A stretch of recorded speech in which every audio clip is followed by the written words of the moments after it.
probably there's not going to be a conversation between whether this is crypto versus fiat. It's just like, there was a conversation between, there's a demarcation and differentiation between what's offline and online, right? Or retail and e-commerce. People don't really talk about retail and e-commerce now. I mean, retail is retail, regardless of whether it's just e-com. Online and offline is just a channel. It's just how it's being the network is being designed, but it's still retail. So in the future, right? Money will be money, right? Whether you're going to call it money or you're going to call it fiat, you're going to call it, digital, whatever it's just going to be one form of money. It's going to be value. I think, in 10 years' time, it's going to be value. So BTC, fiat, and so forth, it's going to be just value. And nobody's going to differentiate between whether this is going to be digital money versus, offline money. What about DeFi?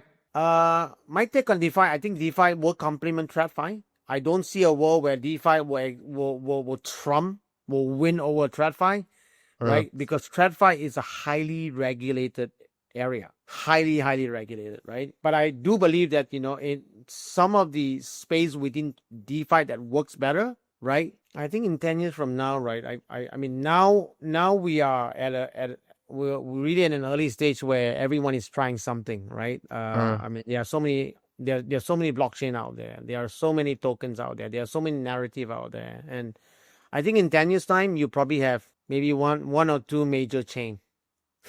You don't need that many. It's just like an operating system. We only have like two. If you include Huawei, probably three, right? Three operating systems globally. Similarly, if you're looking at the blockchain in 10 years' time, right? I reckon, you probably end up with one or two or three chain maximum.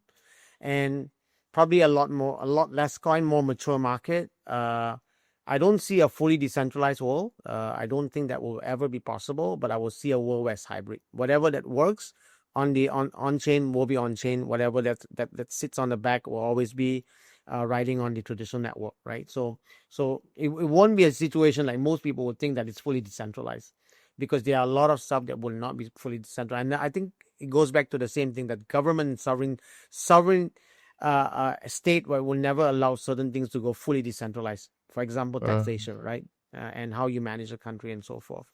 Stablecoin would probably, like I said, it's going to be the foundation that really, that it's like, if you look at whatever is dollars is today, stablecoin would be what would be Web3 in 10 years from now.